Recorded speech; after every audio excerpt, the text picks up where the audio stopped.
So welcome to 2.3 robust programming. So again, quite a small unit, quite a lot of keywords in here that you need to know. Hopefully it's more about applying this one than kind of like remembering it. So first things first, we've got all anticipating misuse. So anticipated misuse is basically where the programmer thinks about all those possible inputs that you could enter into your program and that might potentially break it. So for instance, if you have got a program that you want to allow them to enter a whole number and it will, I don't know, multiply it with another whole number or something like that, you don't want it to be a decimal at that point. So if somebody puts a decimal in, it's possibly going to break. Someone puts in a letter, it's going to possibly break. So anticipating that someone is going to fill it out incorrectly, we don't want it just to crash.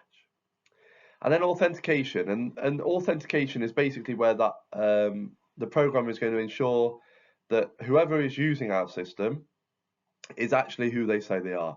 So things like using usernames and passwords, two-factor authentication, any kind of authentication to say and prove that it is you that's using it, okay? Now, anticipating misuse, we're going to look into a little bit of detail now, and we're going to look at the different types of input validation that we've got. So one way of stopping misuse or the dodgy inputs by a user is something called input validation. Now, there's 5 input validations that you might need to use in your exam. It could be in 2 different ways. They could ask you to program it. They could ask you to program it with the some kind of like if statement maybe, or a loop. Or they might just ask you, which they did last year, they might ask you to do some kind of like, how would you stop someone from misusing a program? So the 5 you need to know: presence check. So presence check is just checking that a value is actually entered into your program. So if they just put nothing in, that's going to cause an error, isn't it? So presence check, checking that there's something there. You've got a format check, so that checks that the format of your data is entered correctly. So date of birth must be day, month, and year. An email must have an @ in it. Your postcode normally has, I think it's 2 letters followed by 1 or 2 numbers, followed by a number, followed by 2 letters. Then you've got length data type check. So type check or data type check or data check. That is where you have to correctly enter the data type that you are trying to use. So it could be a number, it could be a letter, it could be a string, whatever it is. Length check is where you must be able to enter between 2 values in length. So think of like a password has to be greater than 8 characters long. It could be a name, for instance, where it has to be greater than 3 but less than 30. Anything along those lines, checking the length of that input. And then a range check. Range check is though that you are using the data that you want within a certain range. So could be that we're asking the user to enter their age. We want that to be between 5 and 100.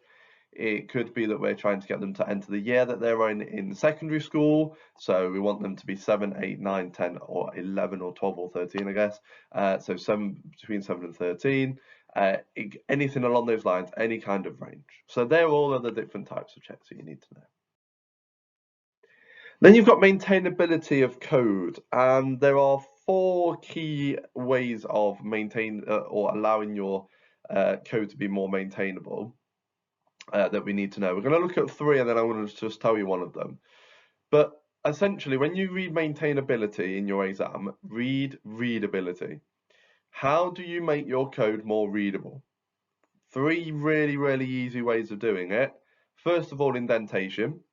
So this makes it easier so that you have that white space, the gap in between your the left-hand side of the page. So here, where I've got my red line here and that black line there, you can see that on the left-hand side, we have got over here, no indentation, there's no white space, whereas here on the right-hand side, we've got our print, and that allows us to easily see where or what is involved in each part of our selection or iteration.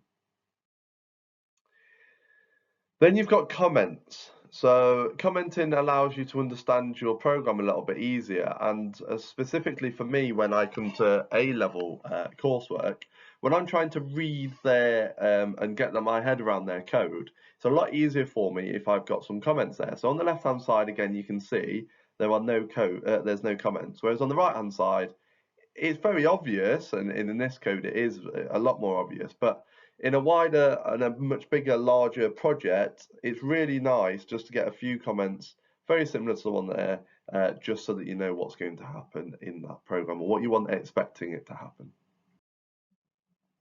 And then the easiest one of the three is the sensible variable names. You can see on the left-hand side, A, B, C, X, and Z, not really that helpful at all. If I came to run that program and I would start to look at, well, I don't know what A, B, and C is, I don't know what X is, no idea. On the right-hand side, you can see that you've got num1, num2, and num3. Not ideal, but you can tell that at least it's a number. So when I come to use num1, num2, and num3 for the total, it's very clear that I'm adding three numbers together. Total instead of X, average instead of Z, so much better. On that note as well, the last one, the fourth one, what I wouldn't tend to remember is just splitting it up into subroutines. We look at subroutines in 2.2, but essentially I would just remember three of them. Then that brings us on to testing, and testing is really, really important as it can guarantee our programs has no errors and that is going to work as intended. If we want it to fine-tune the largest number out of the two numbers that we enter, how do we know it works? Well, we test it.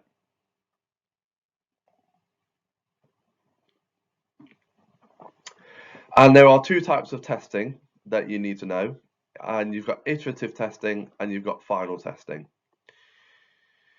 Final testing is sometimes called terminal testing as well. Hopefully it's very, very easy to remember which one's which. Iterative testing is when you're testing whilst you are developing your code. You check that the small parts of your code work separately as opposed to the whole code itself. So it's whilst you're developing your code, whilst you're programming. And then you've got your final testing or your terminal testing, and that is where it is carried out once the code is fully finished. And it checks that all of those small parts that you've done in your iterative testing work together when they are connected. So final testing, iterative testing, hopefully you can remember that final testing is at the final part, the end, whereas your iterative is when you are cycling through. And you need to know the different types of test data.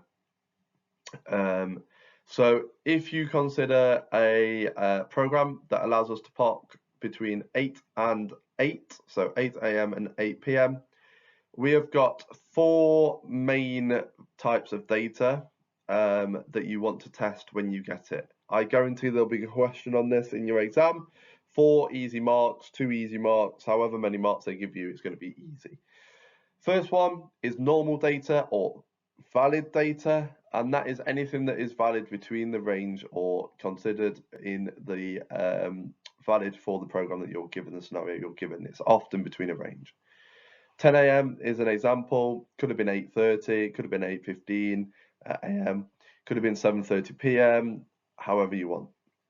Boundary testing is, or boundary data is accepted data on the boundary. So 8 a.m. we're allowed to park, 8 p.m. we're allowed to park. Argue 7:59 p.m. is better, maybe 8 a.m. is fine, but there's normally two boundaries for you to test. It's accepted data though.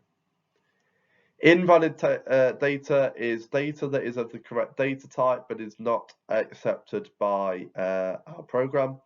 So for instance, 8:30 p.m. should give us an error, we're not allowed to park at this point or pay for it anyway. 7 a.m. is absolutely fine, midnight would have been fine, anything along those lines, as long as it's the same data type.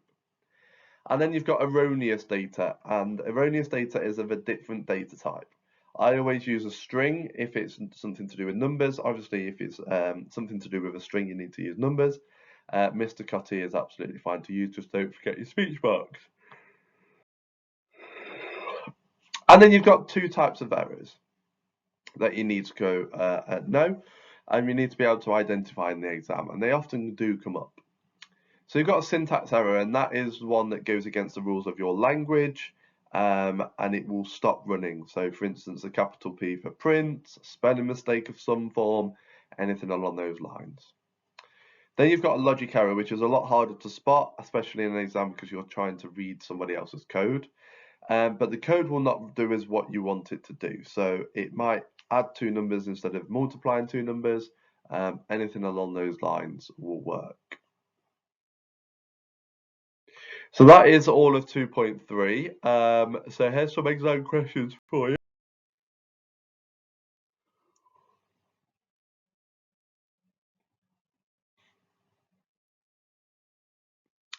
So again, you've got syntax error being a program that does not fully run or is an error against the rules. Logic error being that it does run and it's going to come across an unexpected result. 1 mark for each of those.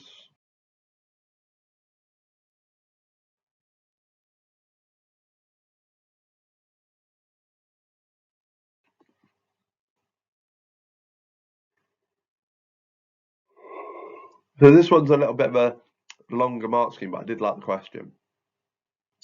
So why do we need testing? Well, there's loads of reasons why, isn't there? So checking that it's working, meeting the requirements, giving the correct output, making sure that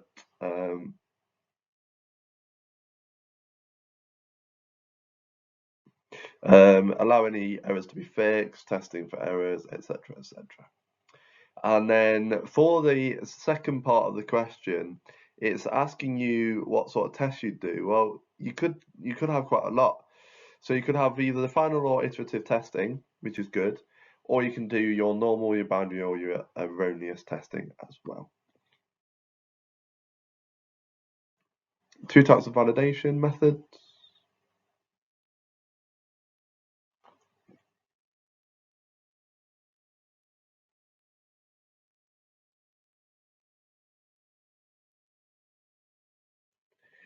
So again, you've got range check, type check, presence check, length check, format check are the ones that you have looked at. Lookup table or a table check. It's not something I've seen regularly.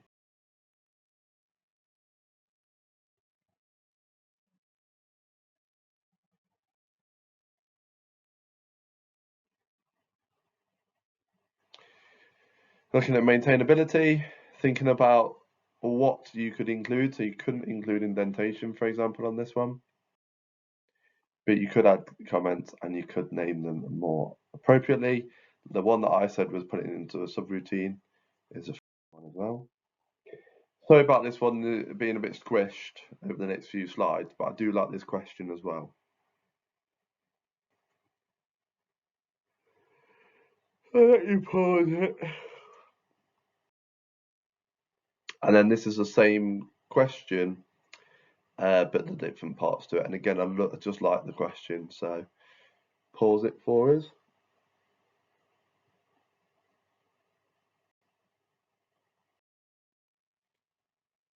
So the answer to the first part is again exactly what you've just done previously. The iterative is during development, final is when it's completed, and then you've got those three things to fill in. So C2 is the code entered, 49p for or anything less than 50p is accepted on money inserted, and expected result is any kind of error message if you can't see because I'm in the way. Last question. These are the hard ones I find. Syntax errors are not as bad to do. Question in 2023 paper was quite hard. And it is an error that breaks the rules of the programming language, and it print odd words.